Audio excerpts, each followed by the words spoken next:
విజయవాడ కనకదుర్గమ్మ ఆలయ అభివృద్ధికి కేంద్ర ప్రభుత్వం నుంచి ప్రసాద్ పథకం నిధులు ఏ విధంగా పొందాలనే అంశంపై సమాలోచనలు చేశామని దేవాదాయ శాఖ మంత్రి ఆనం రామనారాయణ రెడ్డి తెలిపారు. ఈ మేరకు ఆయన సమీక్షా సమావేశం నిర్వహించారు. ఈ సమావేశంలో విజయవాడ ఎంపీ కేశినేని శివనాథ్, దేవాదాయ శాఖ కమిషనర్ దుర్గగుడి ఈవో, ఇతర అధికారులు పాల్గొన్నారు.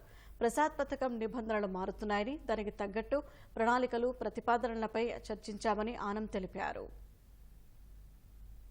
కేంద్ర ప్రభుత్వం నుంచి ప్రసాదం అనేటువంటి ఒక స్కీమ్ ద్వారా టెంపుల్ టూరిజంని అభివృద్ధి చేస్తూ నిధులు విడుదలవుతున్నాయి. ఈ యొక్క ఆలయం కూడా అందులో చేర్చబడింది. దీన్ని మరింతగా ఎక్కువ నిధులు సాధించడానికి ఏం చేయాలనే దానిలో పార్లమెంట్ సభ్యులు కొన్ని సూచనలు చేశారు. క్యూ లైన్లలో ఉన్నటువంటి వెయిటింగ్ హాల్స్ గాని, అలాగే ఇక్కడికి వచ్చేటువంటి భక్తులు 24 గంటల పాటు లేదా 48 గంటల పాటు ఈ ప్రాంతంలోని రూములు గాని, కాటేజెస్ గాని ఉంటే వారు ఇక్కడ ఉండి అమ్మవారి దర్శనం చేయడానికి బాగుంటుందనేటువంటి అనేక సూచనల మీద చర్చించడం జరిగింది. జనవరి చివరి నాటికి ఒక సమగ్రమైనటువంటి ప్రణాళికని రూపొందించి దానిలో మార్పులు చేర్పులు ఏమైనా ఉన్నా సమీక్షించుకొని దాన్ని పూర్తి స్థాయిలో అమలు చేయడానికి ఒక నిర్ణయం తీసుకోవడం జరిగింది. రాష్ట్రంలో అన్ని ఆలయాల్లో ఉన్నటువంటి ఆస్తులను పరిరక్షించడంలో, స్థలాలను పరిరక్షించడం, ఏ విధంగా ఆలయాలకు ఆదాయం వస్తుంది అనేటువంటి దాని మీద సమగ్రంగా దేవాదాయ శాఖ పరిశీలిస్తాం.